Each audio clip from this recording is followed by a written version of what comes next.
1857। ये सिर्फ एक साल नहीं है, ये एक तारीख भी नहीं है। ये नाम है उस तूफान का जिसने हिंदुस्तान में ब्रिटिश साम्राज्य की जड़ों को हिलाकर रख दिया था। तो चलिए आज की इस पड़ताल में हम इसी ऐतिहासिक क्रांति की कहानी को परत दर परत खोलते हैं। एक ऐसी कहानी जहां बहादुरी थी, बलिदान था और थी एक बगावत जिसने मिलकर भारत के स्वतंत्रता संग्राम का पहला सबसे अहम अध्याय लिखा। तो आखिर इतना बड़ा तूफान उठा कैसे? जानते हैं, सालों से जो गुस्सा, जो असंतोष दबा हुआ था ना, उसके इस विशाल विस्फोट की शुरुआत हुई एक बहुत ही छोटी सी लेकिन बेहद अपमानजनक घटना से। और वो चिंगारी क्या थी? वो थी एक नई राइफल, एनफील्ड राइफल, और उसके कारतूस। एक अफवाह आग की तरह फैली कि इन कारतूसों पर गाय और सुअर की चर्बी लगी हुई है। और सोचिए, इन्हें इस्तेमाल करने से पहले दांतों से काटना पड़ता था। बस इस एक खबर ने हिंदू और मुसलमान दोनों ही सैनिकों की आस्था पर सीधा हमला कर दिया, उन्हें झकझोर कर रख दिया।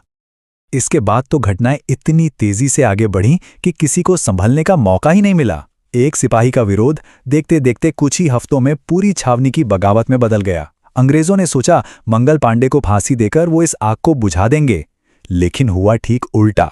उनकी फांसी ने घी का काम किया, आग को और भड़का दिया और आखिरकार 10 मई को मेरठ में विद्रोह की ज्वाला धधक उठी।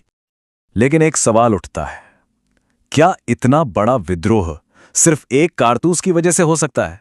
नहीं, बिल्कुल नहीं। वो कारतूस तो बस एक चिंगारी थी। असली वजह तो वो ईंधन था जो दशकों से इकट्ठा हो रहा था। सुलगता हुआ असंतोष, दबा हुआ दर्द और टूटता हुआ विश्वास। असल में ये विद्रोह राजनीतिक, आर्थिक, सामाजिक और सैन्य, मतलब हर एक लेवल पर ब्रिटिश शासन के खिलाफ सालों से जो गुस्सा पनप रहा था ना, ये उसका नतीजा था। चलिए एक एक करके इन वजहों को समझते हैं। तो सबसे पहले आते हैं राजनीतिक कारणों पर, और इसमें सबसे ऊपर नाम आता है लॉर्ड डलहौजी की हड़प नीति, यानी डॉक्ट्रिन ऑफ लैप्स का।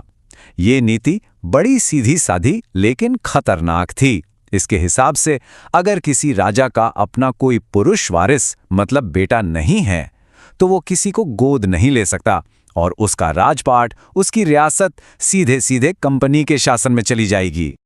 और इस नीति का असर बहुत जबरदस्त और दूर तक हुआ। सतारा, झांसी, नागपुर, एक एक करके कई बड़ी और नामी रियासतों को ब्रिटिश साम्राज्य ने निगल लिया। ये सिर्फ जमीन छीनने की बात नहीं थी, ये तो उन रियासतों की पहचान, उनके सम्मान पर सीधा हमला था। और इसका नतीजा ये हुआ कि पूरे भारत के राजघरानों में एक डर और अविश्वास का माहौल बन गया। और हद तो तब हो गई जब 1856 में कुशासन का सिर्फ एक बहाना बनाकर अवध जैसी बड़ी रियासत पर भी कब्जा कर लिया गया। बात यही नहीं रुकी। इसके बाद लॉर्ड कैनिंग ने एक और ऐलान किया कि बहादुर शाह जफर के बाद कोई भी मुगल सम्राट नहीं कहलाएगा। मतलब ये मुगल सल्तनत के ताबूत में आखिरी कील ठोकने जैसा था। अब आते हैं आर्थिक मोर्चे पर। यहां भी हालात कुछ अच्छे नहीं थे, बल्कि बहुत खराब थे। अंग्रेजों ने जमीन को लेकर ऐसी नीतियां बनाई जिससे एक तरफ तो जमींदार और साहूकार मालामाल हो रहे थे और दूसरी तरफ आम किसान वो भारी भरकम टैक्स के बोझ तले दबता जा रहा था, कर्ज के जाल में फंसता जा रहा था। इन सब के साथ साथ समाज में एक और तरह का तनाव बढ़ रहा था, सामाजिक और धार्मिक। पहली बात तो ये कि अंग्रेज अफसर भारतीयों को बहुत नीची नजर से देखते थे। फिर उन्होंने सती प्रथा पर रोक जैसे कुछ सामाजिक सुधार भी किए। अब देखिए, भले ही उनका इरादा अच्छा रहा हो, लेकिन लोगों को लगा कि ये उनके रीति रिवाजों पर, उनकी परंपरा पर हमला है। ऊपर से ये डर भी फैल रहा था कि अंग्रेज रेल और टेलीग्राफ जैसी नई चीजों के बहाने उनका धर्म भ्रष्ट करना चाहते हैं, उनकी जाति तोड़ना चाहते हैं। और अब बात करते हैं सेना की, जो अंग्रेजी राज की रीढ़ की हड्डी थी। वहां भी भेदभाव अपनी चरम सीमा पर था। भारतीय सिपाही, जो गिनती में कई ज्यादा थे, उन्हें तनख्वाह कम मिलती थी, प्रमोशन का तो कोई सवाल ही नहीं था और उनके साथ हर कदम पर अपमान होता था। तो अब समझ आ रहा है, राजनीतिक, आर्थिक, सामाजिक, सैन्य, हर तरफ से ईंधन इकट्ठा हो चुका था। बस एक चिंगारी की देर थी। तो चलिए अब वापस कहानी पर लौटते हैं। मेरठ में जो आग लगी थी ना, वो देखते ही देखते पूरे उत्तर भारत में फैल गई। मेरठ से निकले सिपाही रुके नहीं, वो सीधे दिल्ली पहुंचे। और वहां उन्होंने क्या किया? उन्होंने बुजुर्ग मुगल बादशाह बहादुर शाह जफर को इस बगावत का नेता और हिंदुस्तान का सम्राट घोषित कर दिया। दिल्ली पर कब्जा करना कोई छोटी बात नहीं थी, ये एक बहुत बड़ा, बहुत ही सिंबॉलिक कदम था। इसी एक कदम ने इस विद्रोह को एक राष्ट्रीय पहचान दे दी। और फिर तो ये विद्रोह जंगल की आग की तरफ फैला। पटना से लेकर राजस्थान की सरहदों तक हर शहर में, हर छावनी में बगावत की एक नई कहानी लिखी जा रही थी। दिल्ली, कानपुर, लखनऊ, झांसी, ग्वालियर, ये शहर इस महान क्रांति के बड़े गढ़ बन गए। और इन्हीं गढ़ों में से एक थी झांसी, जहां सिर्फ 22 साल की एक रानी लक्ष्मीबाई ने अंग्रेजों के खिलाफ तलवार उठा ली।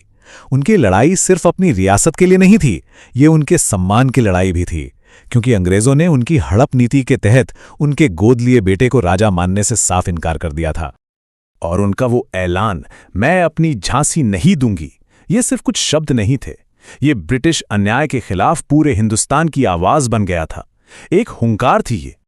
देखिए, इस विद्रोह की एक और खास बात थी, इसका नेतृत्व किसी एक इंसान के हाथ में नहीं था, ये विकेंद्रित था।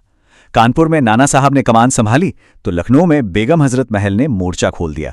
बिहार में कुंवर सिंह दहाड़ रहे थे और तात्या टोपे जैसे ब्रिलियंट जनरल तो थे ही। इन सब ने मिलकर इस लड़ाई को एक सिपाही विद्रोह से कहीं बड़ा एक जन आंदोलन बना दिया। शुरुआत में क्रांतिकारियों को काफी सफलता मिली, लेकिन यह भी सच था कि उनका सामना अब दुनिया के सबसे ताकतवर साम्राज्य ब्रिटिश एम्पायर की पूरी सैन्य ताकत से होने वाला था। और अंग्रेजों ने पलटवार किया, बहुत ही बेरहमी से। इस विद्रोह को कुचलने के लिए उन्होंने अपने सबसे अनुभवी कमांडरों को मैदान में उतारा।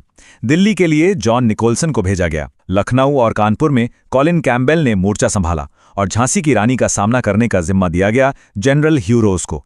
इन सब ने अपनी पूरी ताकत झोंक दी और एक एक करके विद्रोहियों के सभी बड़े केंद्रों पर फिर से कब्जा कर लिया।